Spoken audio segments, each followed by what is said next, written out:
भक्तजनार्तियन्तु पितृत्वमन्येषु अविचारितूर्णं संदेवतारस्तमं निरतं लक्ष्मीर्धमं शरणं प्रपद्ये श्रीमान् वेङ्कटनाथार्य कवितार्किकेसरी वेदान्ताचार्यवर्यो मे सन्निधत्तां सदा विद्ये निरवध्यानां निषद्यां वसम्पदां शरणं भवभीतानां जडगोविन्दीश्वरं श्रीमद्रङ्गयतारिसंविवरालब्धागवां कृपें श्रीमद्वीररघुत्वरादिरजित्पादारविन्दाश्रीं श्रीमद्वेदवंश देशीयदेहे कारुण्यवीक्षास्पदं सेवे रङ्गधुरीयसाधनवसं नारायणं गोविनं वेदान्तदेशिकेन्द्र कटाक्षलभ्यत्रयन्तसारमनुत्तिमं नारायणाद्विपुष्पाभिषिक्तं श्रीरङ्गनाथेशेखरमाश्रयामः श्रीमते श्रीलक्ष्मीनृसिंहदिव्यपादुकासेवक श्रीमन्त्रगोपश्रीनारायणेन्द्रमहादेशिकाय नमः श्रीमते श्रीमन्त्रगोपश्रीरङ्गनाथेन्द्रमहादेशिकाय नमः உள்ளிச்செழுமலரோ தாரான்பதியும் கொல்லிக்கண் உள்ளம் புதியாமை வல்லல் திருவாளன்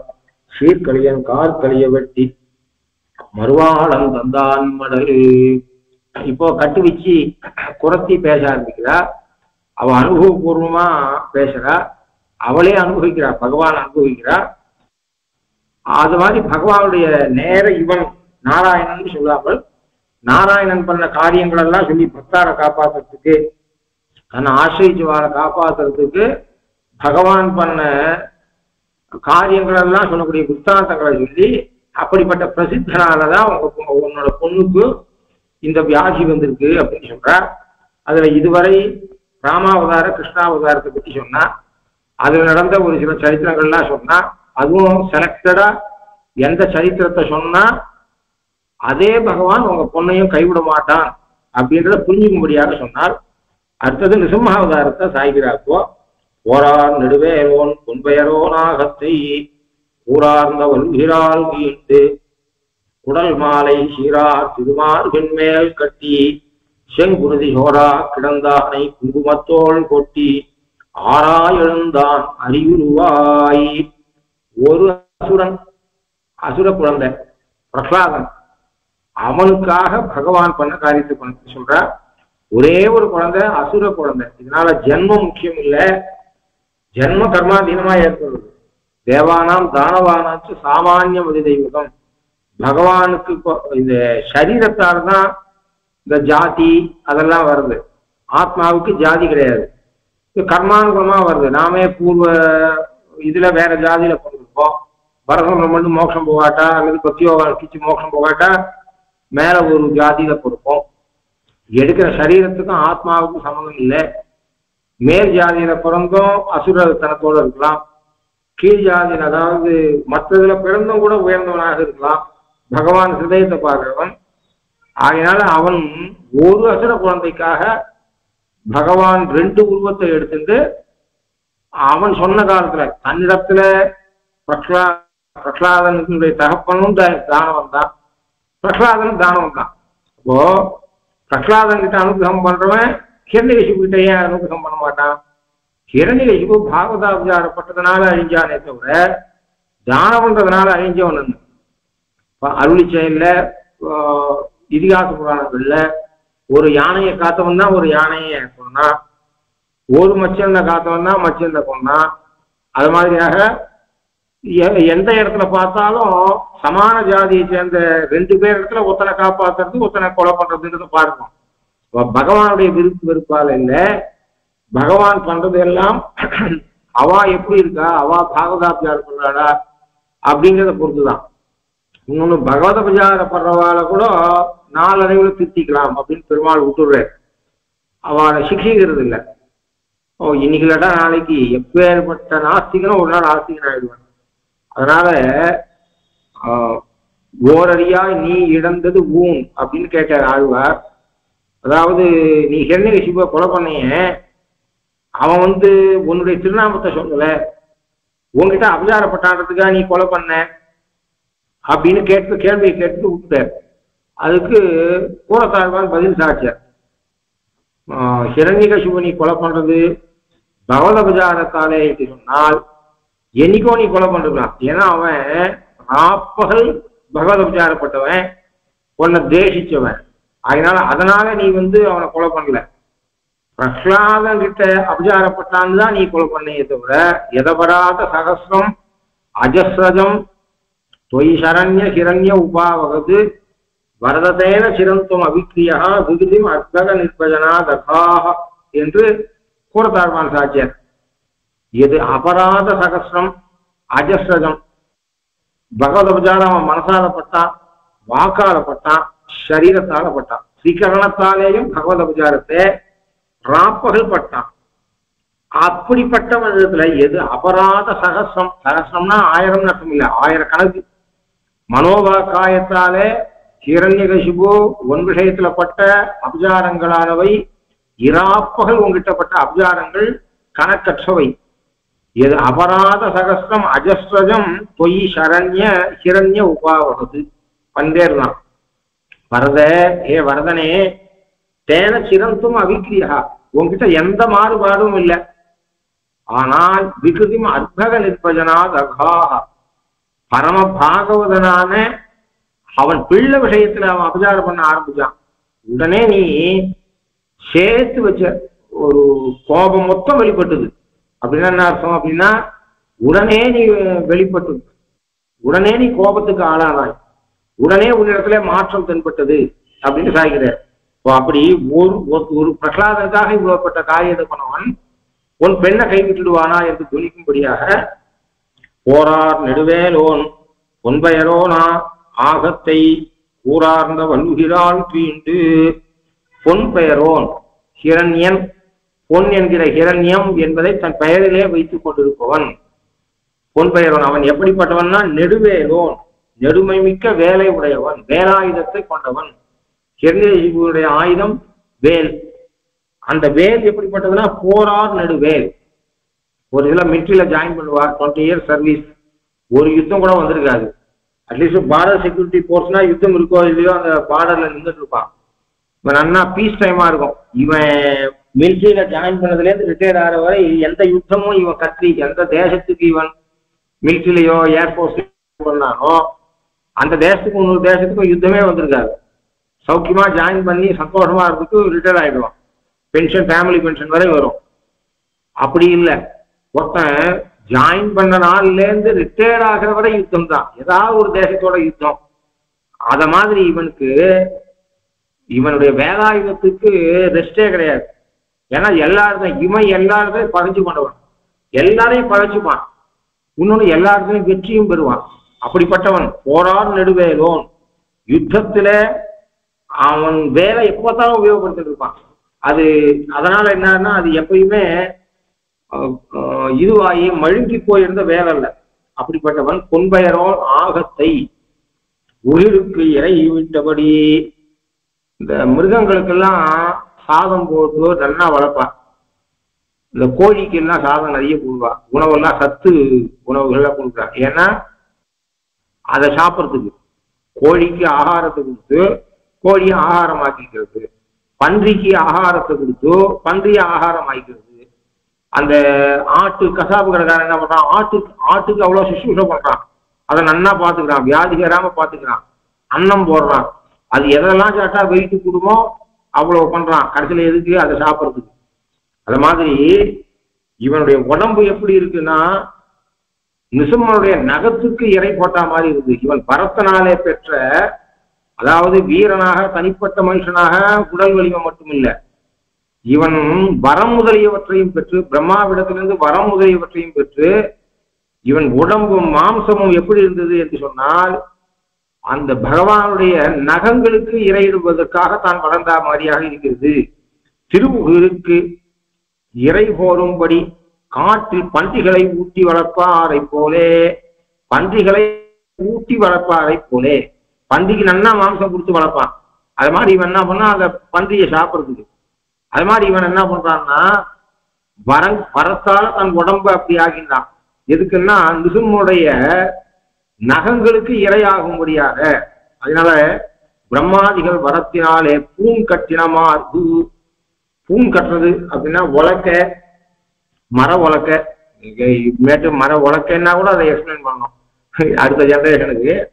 மர உலக்கையில மரத்தால, அது தேக்கு மரம், ஒரு சில மரங்களால தான், எந்த மரங்களா இருந்து விரிசல் விடாதோ அதுலதான் மர உலக்க பண்ணுவார்.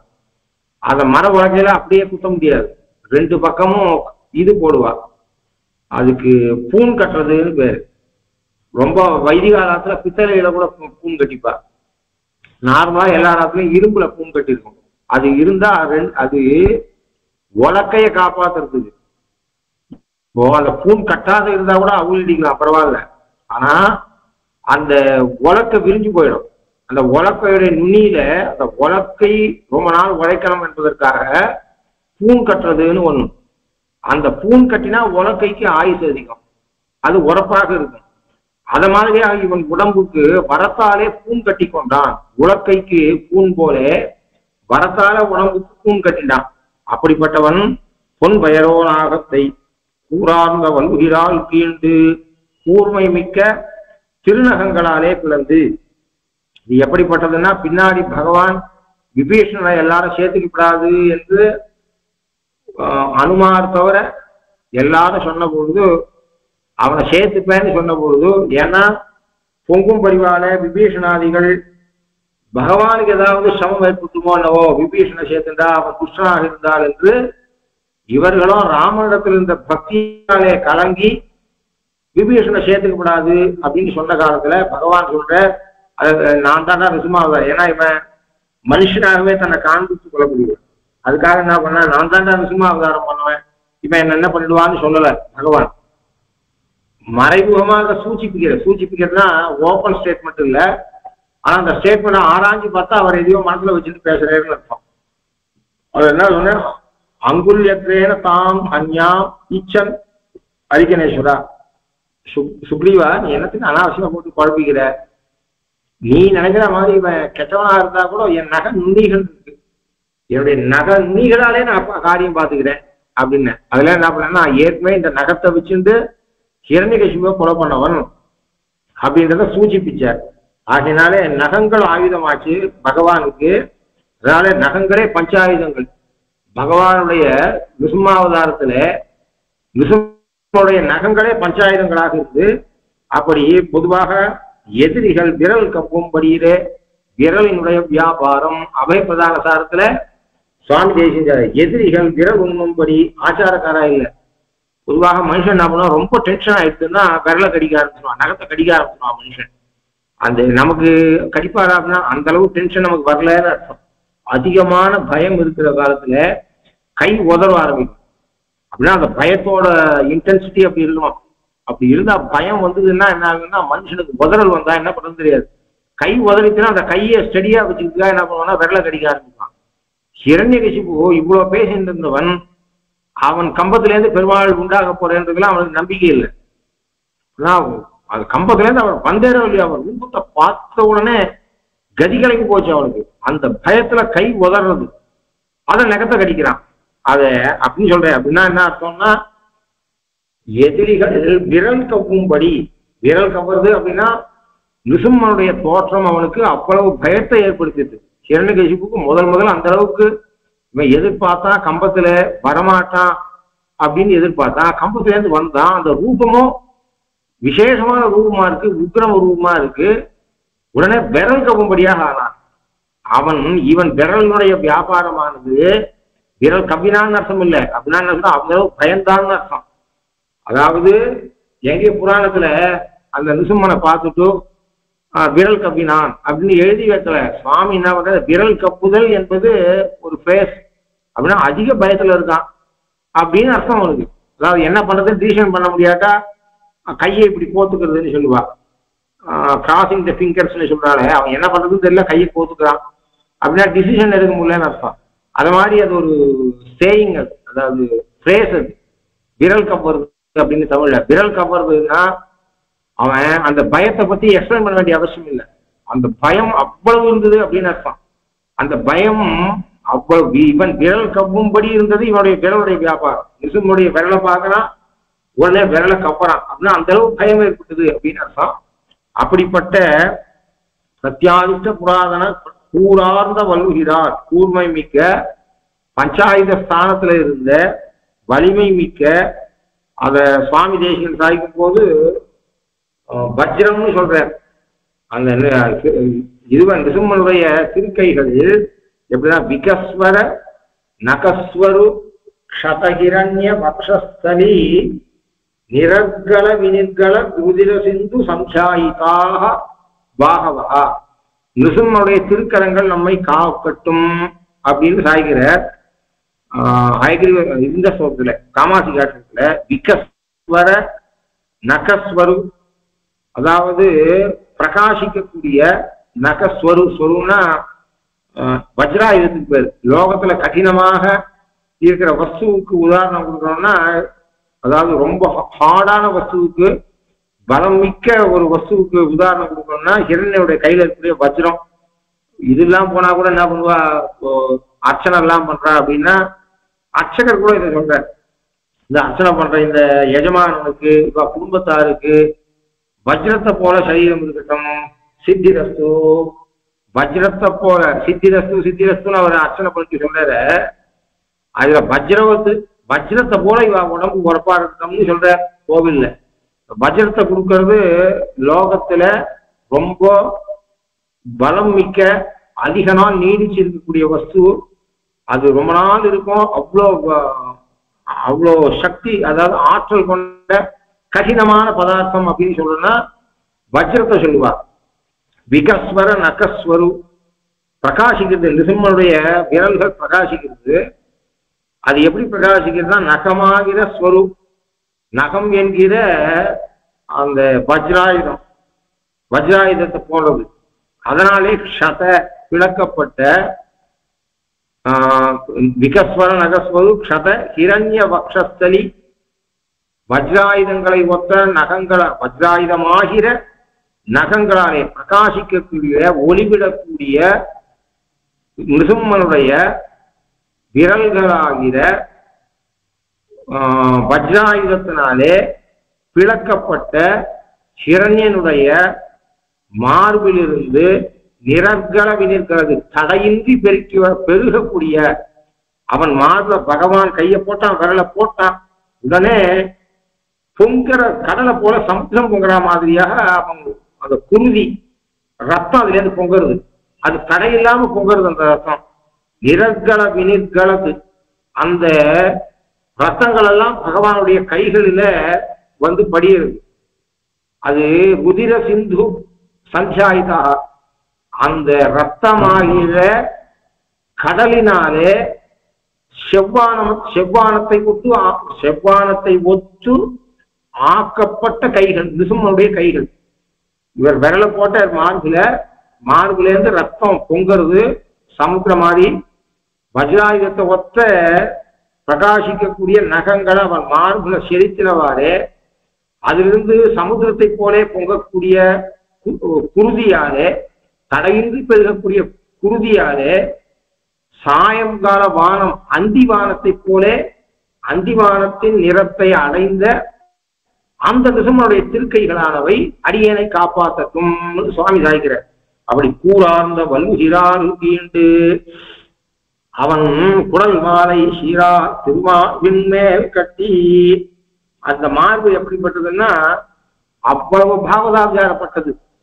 மனசால கூட எப்பயும் அவன் அந்த குழந்தைகிட்ட, தன்னுடைய குழந்தைகிட்ட அவன் பகவான் வேற ஒரு தோஷம் இல்லாம பகவான் நாமத்தை சொல்றான்ற ஒரே காரணத்துக்காக கிட்டக்க கூட்டு பெருமாள் எப்பயும் நித்தியவாசம் பண்றார். மகான்களுடைய ஹிருதயத்துல நித்தியவாசம் பண்றாருன்னா பிரகலாதன் ஹிருதயத்துல பெருமாள் இருக்க தாயார் ஒழுங்கு யாராவது மறுக்க முடியுமா?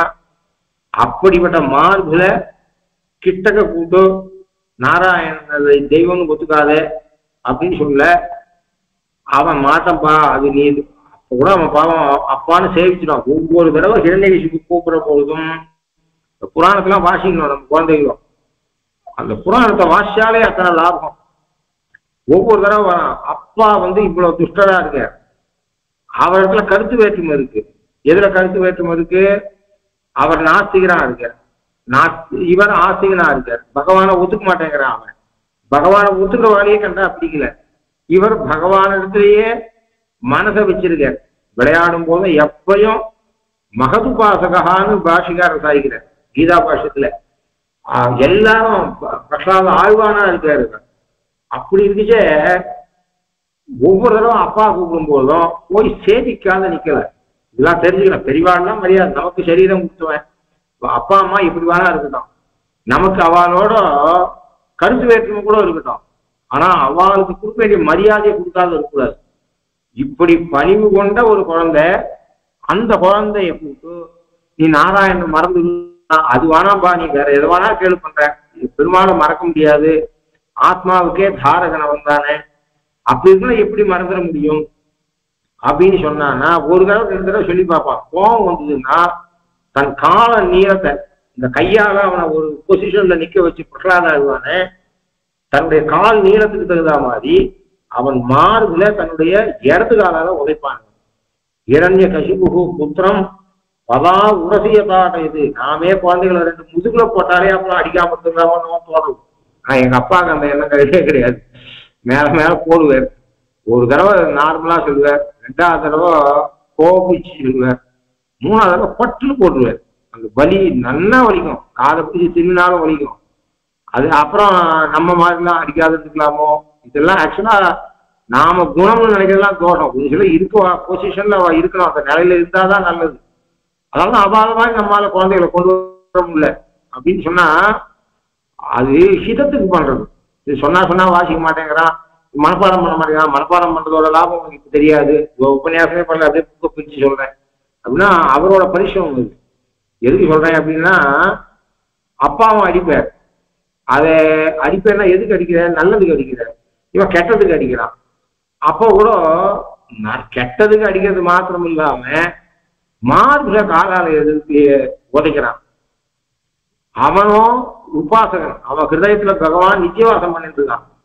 அப்போ இது ஆக்சுவலா பார்த்தா பெருமாளை உதைக்கிறதுக்கு சமம். ஆனா பெருமாள் என்ன பண்றாருன்னா தன்னை உதைச்சான்றதுக்காகவோ அவனை பண்ணல, குழந்தைய உதைக்கிறத பெருமாளால விகுதியும் அற்பக நிற்பஜனாது அகாஹா, அப்படிப்பட்ட குழந்தைய அவன் உதைக்கிறான் என்று பெருமாளுக்கு ராமாவதாரத்திலே என்ன பண்ணாருன்னா, பெருமாளுக்கு கோபம் இல்லாதவன் சொல்ற. கோபம் எப்படின்னா விருப்பு வெறுப்பு இருக்கிற இடத்துலதான் கோபம் வரும். 2 குணமுமே கோபத்துக்கு காரணமாகும். அதிக விருப்பம் ஒன்றுல இருக்கு, அதை அடையறதுக்கு தரங்களா இருந்தான்னா கோபம் வரும், அது கிடைக்காட்டா கோபம் வரும். வெறுப்பு இருந்தாலும் கோபம் வரும். ஒரு தனி மனுஷத்துக்கு இருக்கக்கூடிய வெறுப்பு அது மாதிரிலாம் கோபம் வர்றதுக்கு வாய்ப்பு உண்டு. ஆனா பகவானுக்கு விருப்பு அவாகி அநாதரகா, பகவான் யாரையும் கோவிச்சுக்க வேண்டிய அவசியமே இல்லை. ஏன் அப்படின்னா ஒருத்தரால ஒண்ணு ஆகணும், அவனுக்கு இது கிடைக்கணும், கிடைக்கல, அவன் இந்த வஸ்துவை பெறத்துக்கு, பகவான் இந்த வஸ்துவை பெறத்துக்கு யாரோ தரங்களா இருக்கா, அப்படிலாம் கிடையாது. அதனால ராமனும் எப்படிப்பட்டவன் அப்படின்னா தனக்கு பல தப்ப இன்டென்ஷன்லா பண்ணாலும் மறந்துடுவான் ராமன். அது காரணமும் சாய்கிறார் வால்மீகி பகவான். அவனுக்கு ஆக்சிடென்டலா ஒரு ஹெல்ப் பண்ணா ராமன் மறக்கவே மாட்டான். இன்டென்ஷன்லாம் 10 தப்பு பண்ணா கூட ஏதோ அவ பண்ற அப்படின்னு கசத்து மோற மாட்டான், மன்னிச்சிடுவான். அதனால பகவானுக்கு யாருமே கோபம் வரலன்னு சொல்ற வால்மீகி பகவான். சொல்ற இன்டென்ஷன்லா பண்ண தப்பை அவன் மறந்துடுறான், அன்இன்டென்ஷனலா ஒரு ஆக்சிடென்ட்லா ஒரு ஹெல்ப் பண்ணா கூட அதை மறக்க மாட்டேங்கிறான். அதால ராமன் எப்பயுமே பிரசன்னனா இருக்கான், அவனுக்கு யாருக்குமே கோபம் வருது இல்லைன்னு சாட்சியார். இதே வால்மீகி பகவான் என்ன சொல்ற, ஒரு சில இடங்கள்ல ராமனுக்கு கோபம் வருதுன்னு சொல்ற. அப்ப உபக்கிரமத்துக்கு விரோதமா, ஆரம்பத்துக்கு விரோதமா சொல்றேன்னு அர்த்தம் இல்ல, முதல் சட்டத்துக்கு விரோதமா இப்ப சொல்றாரு அப்படின்னா, பகவான் இல்லைன்னு சொன்னா யாராவது ஒருத்தர் உபன்யாசம் பண்ணா அந்த இடத்துல கேட்டு இருக்கும் போது ராமனுக்கு கோபம் வரும். உனக்கு இல்லாட்டா ஊர் உலகத்தை கெடுக்கிறாரு நீ, பகவான் இல்லை நீ எப்படி சொல்ல முடியும்னு ஜாபாலி நாஸ்திகவாதம் பண்ணும்போது கோபம் வந்ததுன்னு சொல்ற. அது நல்ல கோபம். அப்போ அப்பாவாது அம்மாவாது பேச்சாது விட்டு தள்ளுறா அப்படின்னு சொல்றாரு அவர். அப்ப நிறைய கொஞ்சம் நாஸ்திகவாதம் சார்த்தம் பண்றது, அப்பா அம்மா கிட்ட இது பண்றதா பத்தி அவர் பேசுறது அப்படியே இருந்தா அது கண்டிப்பா நாஸ்திகவாதமா இருக்கு. ராமனுக்கு கோபம் வந்தது. அப்போ சொல்ற, உன்னை ஏதோ இது பண்றதுக்காக இப்ப பேசுற, அவரும் ஜாபாலி ஜானிதே லோகசியாசி கதாவிதம் வசிஷ்டர் ராமனை கோவப்படாதப்பா, அவரும் தெரிஞ்சவர் தான், இப்ப சூழ்நிலைக்கு தகுந்த மாதிரி உன்னை திருப்பி கொண்டு வரதுக்கு எதையோ பேசுறவர், அவர் தெரியாதவர் இல்ல, அவர் நாஸ்திகர் இருந்து, ஜாபாலி நாஸ்திகர் இருந்து அப்படின்னு பெருமாள் கோபத்தை வசிஷ்டர் தணிக்க முடியாது ஆயிடுச்சு. இப்போ நாஸ்திகவாதம் பண்ணா பகவானுக்கு பிடிக்காது அப்படின்னு அந்த இடத்துல கோபம் வந்து சொல்ற. அந்த இடத்துல கோபம் வந்ததுன்னு தான் சொல்றாரு வால்மீகி. ராமனுக்கு கோபம் வந்ததுன்னு தான் சாட்சியார். ஆனா திருவடிய ஹனுமார நலிஞ்சான் ராவணன். அப்போ அவருக்கு கோபத்துக்கிட்ட தான் எழுதி கொடுத்துட்டான்னு சொன்னேன். அங்க கோபம் ஆகார எது, அதுதான் சமுத்திரராஜன் இதுல கோபம் 3 இடத்துல கோபம் வருது. சமுத்திரராஜன் கிட்ட கோபம் வந்தது, ஜாபாலி நாஸ்திகவாதம் பேசும்போது கோபம் வந்தது. ஆனா சிறிய திருவடிய அவன் அயோக்கியத்தனமா அவர் மேல அம்ப போட்ட போது கோபம் வந்தது ராமனுக்குன்னு எழுதல, கோபசிய வசமே இவான். ஏன்னா பாகவதாபியார படுறதுனாலே அந்த இடத்துல கோபத்துடைய வசத்துக்கு இவன் போனான். கோபம் இவருக்கு வந்ததுன்னா இவன் எடுத்துக்கிறான்னு அர்த்தம். கோபத்துக்கு தன்னை எழுதி கொடுத்துட்டான் ராமன் அர்த்தம். அப்போ திருவடியை நலிஞ்ச போது தன்னை ஆசிரியிச்ச வாரங்கள் பெருமாளுக்கு கோபமே வராது. நாசிகவாதம் பண்ணா கோபம் வரும். பாகவதாபியாரப்பட்டா இவனுக்கு கோபம் வராது. கோபத்துக்கிட்ட இவன் தன்னை எழுதி கொடுத்துருவான். அப்ப கோபம் என்ன பண்றதோ அப்படிதான். இவன் அந்த அளவுக்கு கோபத்துக்கு தன்னை எழுதி கொடுத்துருவான், கோபத்துக்கு வசமாயிடுவான் ராமன் சொன்னார். அது மாதிரி இப்படிப்பட்ட மார்புகளை இவன் உதச்சிருக்கான். அவன் மார்ப பெருமாள் என்ன பண்றான், பரம பாகவதான பிரகலாதனுடைய மார்பை உதச்சவன். அவன் மார்பு அவனை கோபம் அவன்கிட்ட இந்த கோபத்தால அவனுடைய குடலை எடுத்து மார்பு கலந்தது. அப்புறம் மார்பு கீழே இருக்கிய குடல், அந்த குடலை எடுத்து தான் மாலையாக போட்டுக்கிறான் கோபத்துல. குடல் மாலை, குடலாகிற மாலையை ஷீரா திருமாவின் மேல் கட்டி. இதை என்னது போட்டுக்கிறது அப்படின்னா கோபத்தினுடைய வெளிப்பாடு. யாரா போட்டுப்பாளா, போட்டுக்க மாட்டாளே. இவன் எதுக்கு போட்டானா, யுத்தத்துல எதிரிகளை வென்ற பிற்பாடு தமிழ் இலக்கியங்கள்ல வாகை சூட்டினான். பொதுவா வாகை சூட்டுறது, ஜெயிச்சாலே வாகை சூட்டுறதுன்னு சொல்றான். வாகை என்பது ஒரு புஷ்பம். அவ யுத்தகலம்னா இந்த மாதிரி ராத்திரில தூங்கிட்டு இருக்கும்போது கொண்டு போறது இல்லை. ஒரு க்ஷேத்திரம் இருக்கும், அங்க போய் தான் யுத்தம் பண்ணணும். அந்த இடத்துல யுத்தம் பண்ணி ஜெயிச்ச பிற்பாடு வாகை என்கிற புஷ்பத்தை சூடிந்து அவன் நாட்டுக்குள்ள ராஜா வருவான். வாகை சூடி வருகிறான்னா வாகை என்கிற புஷ்பத்தை சூடி வரான்னு சொன்னா அவன் ஜெயிச்சதுக்கு அடையாளம் வந்து வீரஸ்ரீயோட வரான்னு. அப்ப பெரியாச்சாமன் சாகிற இவன் அந்த வாகை சூடுற மாதிரியாக விஜயஸ்ரீ தோன்றுகிற மார்பிலே மாலை ஈட்டபடி அப்படின்னு வாகை சொல்ற மாதிரியாக இவன் மாலையை போட்டுட்டான் குடல்ல. ஏன்னா கோபம் தாழ முடியலன்னு அர்த்தம். கோபத்துல பகவான் அப்படி பண்ணான்னு சாய்கிற கோபம் அதால்தான் பிள்ளையை சீறி வெகுந்து தூண்குடைப்ப. பிள்ளையை இங்கேயே மேல 2 பதம்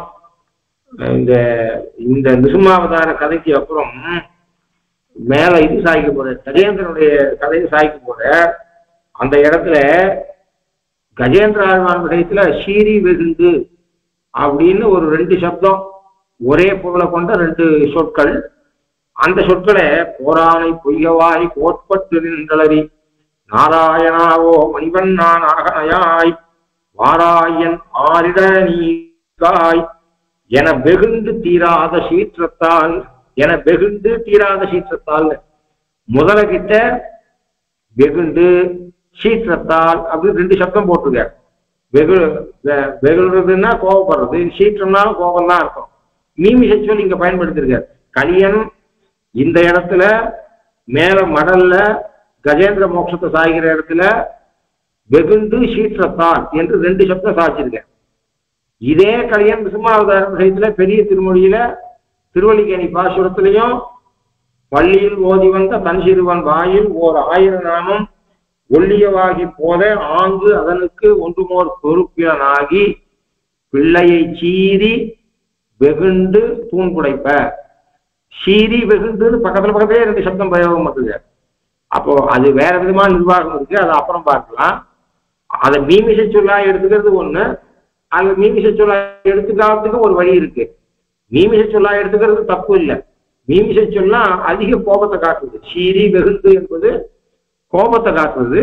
அப்படி பூரார்ந்த இது யாராவது பண்ணுவாங்க லோகத்துல, எவனாவது ஒருத்தனை கொலை பண்ணானா விட்டு போயிட்டே இருப்பான். அந்த பாடியில இருக்கக்கூடிய அந்த அவன் குடலை எடுத்து தோல்ல போட்டுப்பானா அப்படின்னு கேள்வி வரும். அந்த கோபம் அவனுக்கு இருந்த கோபம் அப்படி பண்ணிட்டு, அதனாலே கூறார்ந்த வல்லுகிறாள் என்று பெருமாளுக்கு பாகவதாபிச்சாரத்தில் இருக்கக்கூடிய கோபமும் பாகவதாபிச்சார பட்டவா மேல இருக்கக்கூடிய கோபத்தையும் காட்டுறதுக்காக நிருசிம்மன் அதை பண்ணான். கோபத்தினுடைய வெளிப்பாடு இது.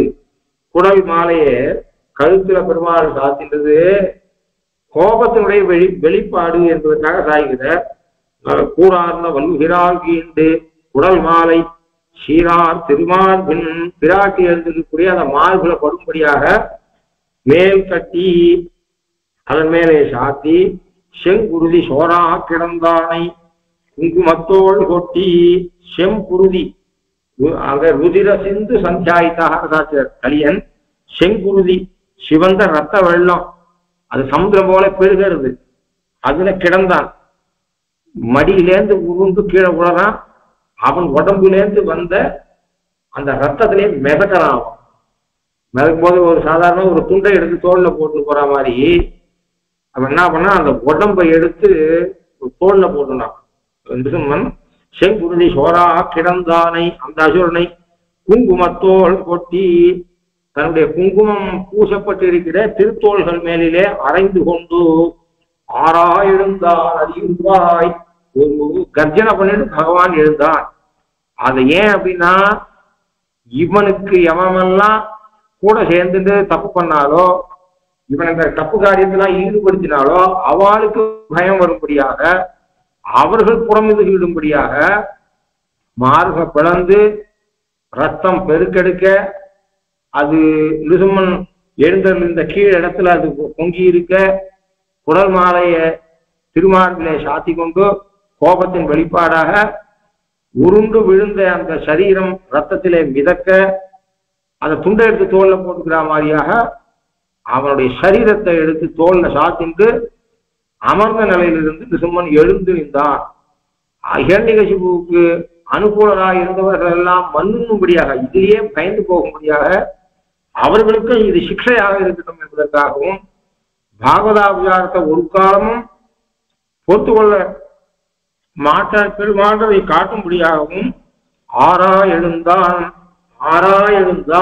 ஆரவாரம் பண்ணிக்கொண்டு எழுந்தான்.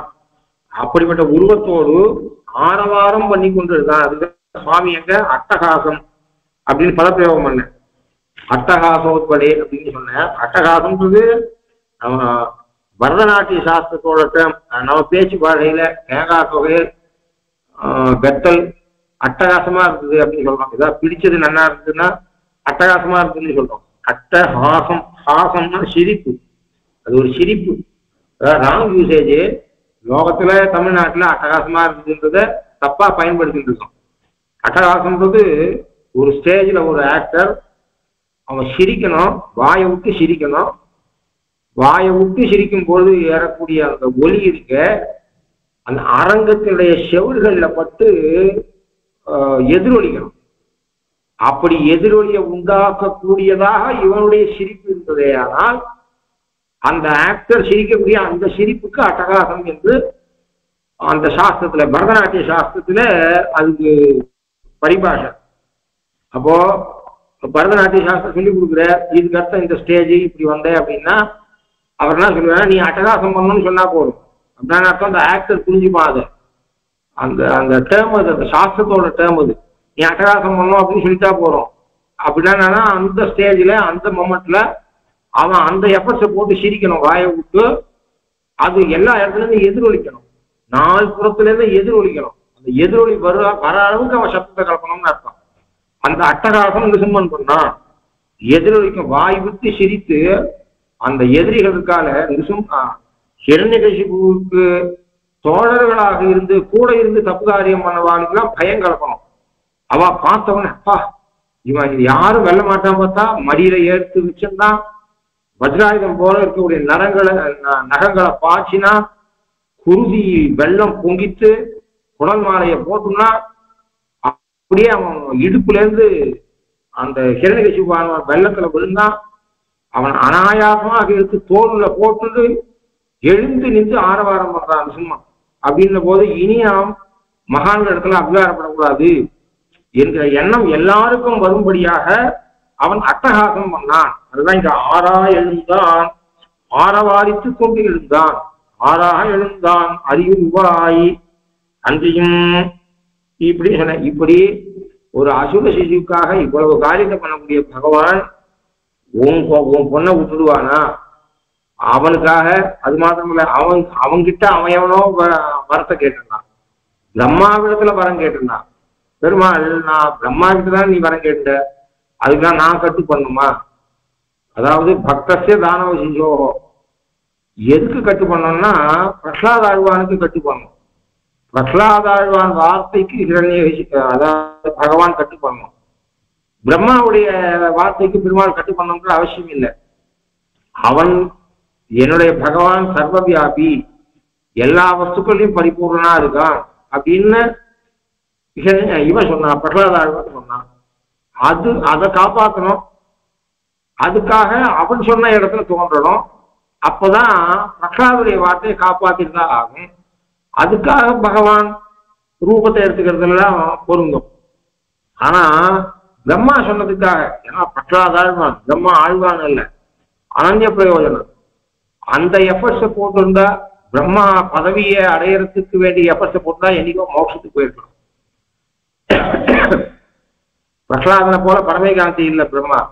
பிரகலாதனும் நிருசிம்மன் நீ ஏதாவது வரம் வாங்கிக்கோன்னு சொன்ன பிற்பாடு அவ யா பீதிஹி அவிவேகானாம் விஷயேஷு அனபாயினி சுவாம் அனுஸ்மரத சுவாமே ஹிருதயாத்து மாப்பு சத்துது.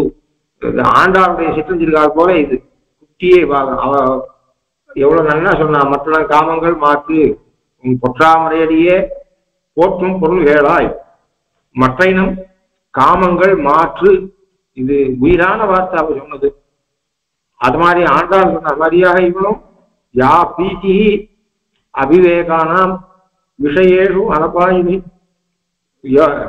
என்னடா ஓணும் உனக்கு அப்படின்னு கேட்டா, யா பீதி அபிவேகானாம் விஷயேஷு, கண்ட கண்ட வஸ்துக்கள், கண்ட கண்ட விஷயம், அதெல்லாம் அழியக்கூடிய விஷயம். 5 நிமிஷத்துக்கு அப்புறம் அதுக்குரிய பசங்களுக்கு பொம்மை வாங்கிட்டான்னுங்கள் வாங்கி கொடுத்தா 5 நிமிஷம் விளையாடுறது, 6வது நிமிஷம் அதை பிட்ஸ் அண்ட் பீஸ் ஆக்கி எரிஞ்சிருங்கள்.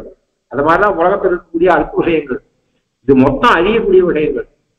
ஆனா பகுத்தறிவு இல்லாதவனுக்கு, பகுத்தறிவு இல்லாத உலக மக்கள் அவதான் நிறைய பேர் இருக்கா.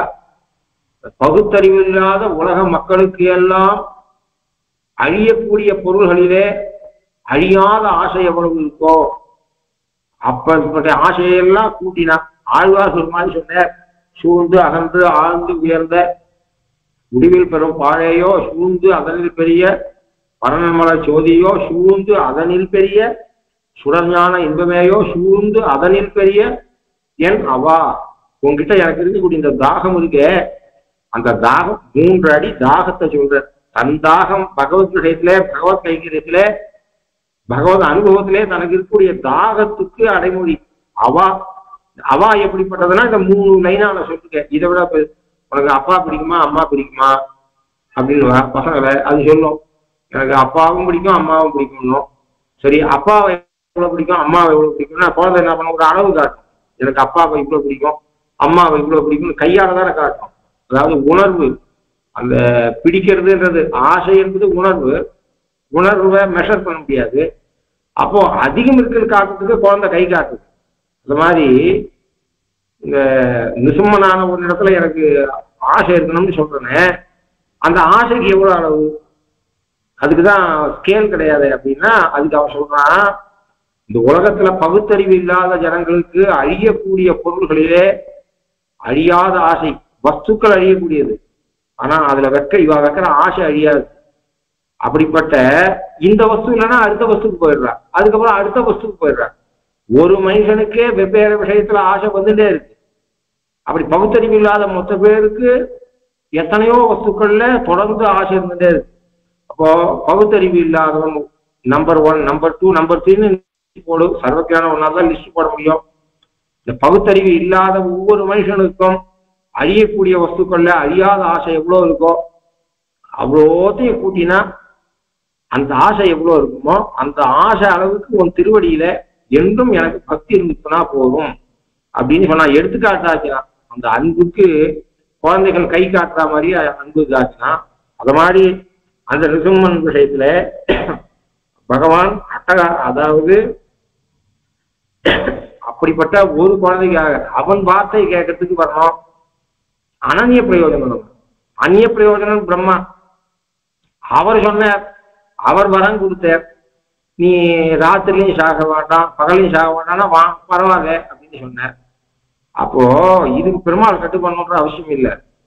ஆனாலும் பெருமாள் என்ன பண்ற, அவன் புரியாத கேட்கறான். அவன் நினைச்சிட்டு இருக்கான் ஒரு நாள் ரெண்டாதான் டிவைடா இருக்குன்னு அவன் நினைச்சிட்டு இருக்கான்.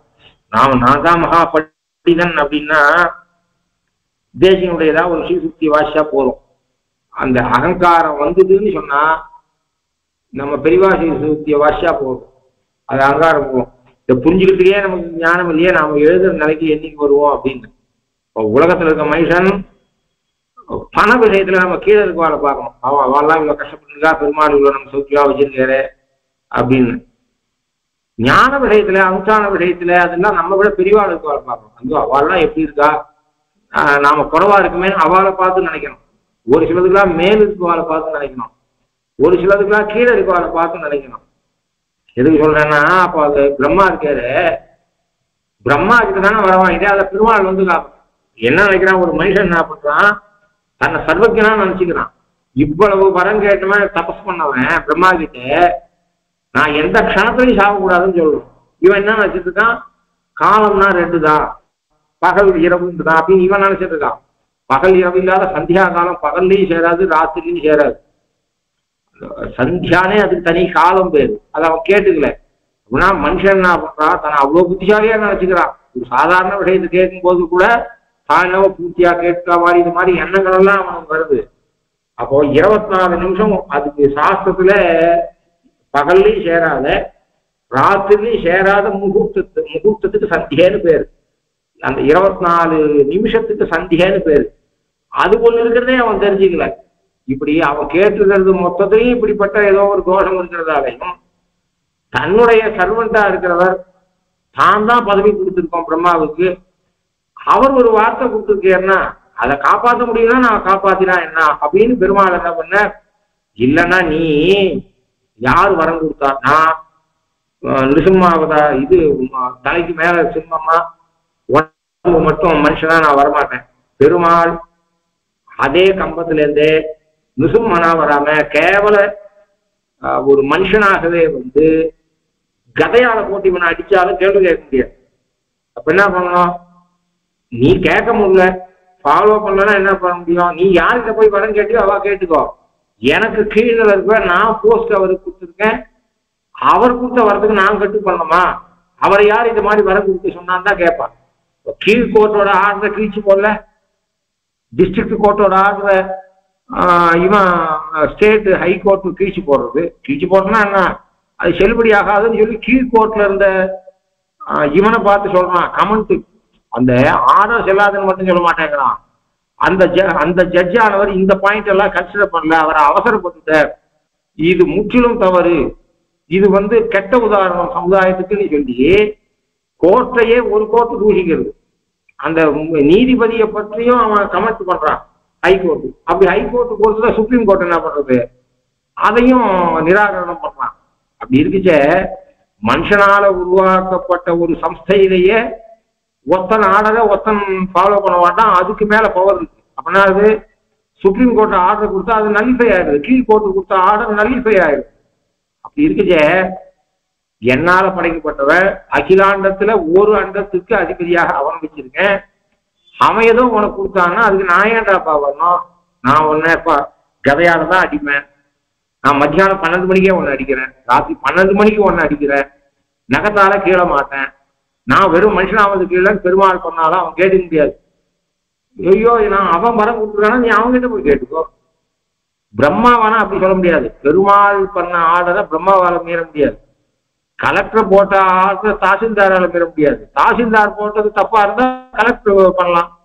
அப்படின்னு சொல்ற மாதிரியாக பெருமாள் சும்மனா அவதாரம் பண்ணிக்குவானா, பெருமாள் நகத்தால கிள்ளி போட்டுக்குவானா. ஆனாலும் பாருங்கோ, நம்மால நியமிக்கப்பட்டவர் அவருக்கு ஒரு வரம் கொடுத்துருக்க, அதை பொய்யாகாத காக்க முடியுமானா பெருமாள் காக்கலாம். இது பெருமாளுக்கு இருக்கக்கூடிய வாத்சரியத்தை காட்டுது. பிரம்மாவையும் ஒருத்த தூஷிக்கிற நிலைக்கு போக வேண்டாம் அப்படின்றத காட்டுறது. ஜீவாத்மா நீ எவ்வளவு புத்திசாலியா நினைச்சிருந்தாலும் உன் புத்திசாலித்தனம்லாம் பெருமாளத்துல எதிர்படாது. நீ மனுஷனவானா தூஷிக்கிறதுக்கு என்னை விட நீ மட்டும் என்கிட்ட நீ என்னளவு நீ வாசிக்கல, அப்படின்னு இன்னொருத்தன் மூக்கை உடைக்கிறதுக்கு வேணா அவன் புத்திசாலித்தனம் இருக்கலாம். பெருமாள் மூக்கை யாராலும் உடைக்க முடியாது. பெருமாள் கிட்ட போட்டி போட முடியாது. ஒன்னா மனுஷன் உங்களால போட்டி போட்டுக்கோங்க. மனுஷன்கிட்டயே போட்டி போட முடியாது. என்ன போல பண்டிதர் இல்லைன்னா இன்னொருத்தன் வாய் திறக்கும் போது தெரியும் நமக்கு. ஐயோ இவ்வளவு பரிசவப்பட்டிருக்காரா தெரியுது.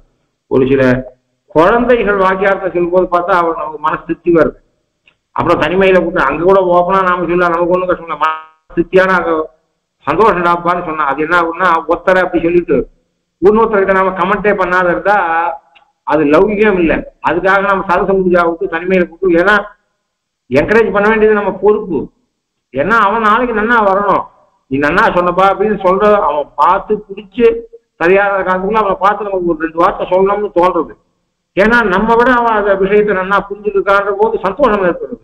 அப்போ எதுக்கு இதை நாம சொல்றோம் அப்படின்னா மனுஷனுக்கிட்டே போட்டி போட முடியாது. நாம பெரியவன் நினைச்சா பெருமாள் ஒருத்தனை காட்டுவான், பாடுறா நீ என்னவோ கர்வப்படுற, உன்னை விட கெட்டிக்காரனா இருக்கான் பார்த்தியா அவன். ஒரு குழந்தை வியாகரணம் சொன்னான், அது எவ்வளவு மனசு திருப்தி வந்து அன்னைக்கு மொத்தம் சந்தோஷம். ஓ எங்க ஜென்ரேஷன் இருக்கு, யாரோ ஒருத்தர் இருக்கு போறா, பெருமாள் கூட போறது இல்லை அப்படின்னு சந்தோஷம். அவனுக்கு எவ்வளோ ஒருத்தர் வந்து 4 கிலோமீட்டர் நடந்து வந்து வியாகரணம் சொல்லிட்டு போறான் ஸ்ரீரங்கத்துல. அவருக்கு அந்த அளவுக்கு மேல் சந்ததி பத்தி எண்ணம் இருக்கணும் அப்படின்னு பார்க்கணும். அப்படின்னா மனுஷனிடத்திலேயே பார்த்தா போட்டி போட முடியாதுன்ற போது ஈஸ்வரனிடத்துல எப்படி போட்டி போடுறது அப்படின்ற இடத்துல பெருமாள் இவ்வளோத்தையும் உதாசீனம் பண்ணிக்கலாம். பிரகலாதன் வார்த்தையை கேட்டுக்கணும், பிரம்மா வார்த்தை கேட்கணும்னு அவசியம் இல்லை. அப்படி இருந்தும் பாரு, பிரம்மா வார்த்தையை கேட்டு அவன் வந்து உகிராலே வந்து அவனை கொலை பண்ணான், கதையால் அடிச்சு கொலை பண்ணல அப்படின்னா அந்நிய பிரயோஜனான பிரம்மாவுக்கே பகவான் அப்படி அனுகிரகம் பண்றாருன்னா உன்னுடைய பெண்ணு பிரகலாதனை போடவள், பிரகலாதனை போட அனன்ய பிரயோஜனையானவள் இந்த பெண்ணு. பெருமாளுக்குன்னே ஆசைப்பட்டு மயங்கி கொடுத்துருக்கா. இவனை அவன் சேர்த்துக்காத இருப்பனா என்று துணிக்கும்படியாக சொன்னா அடுத்த வாரம் பார்க்கலாம் மீதி விடயம். கவிதார்க்கிய சிம்மாய கல்யாண குஷாலினே ஸ்ரீமதே வெங்கடேஷாய வேதாந்த குரவே நமஹா. ஸ்ரீமதே ஸ்ரீ லக்ஷ்மீ சுமதி பாதுகா சேவக ஸ்ரீமன் ஜலகோப ஸ்ரீ நாராயண மகாதேசிகாய நமஹா. ஸ்ரீமதே ஸ்ரீமன் ஜலகோப ஸ்ரீ ரங்கநாதேந்திர மகாதேசிகாய நமஹா.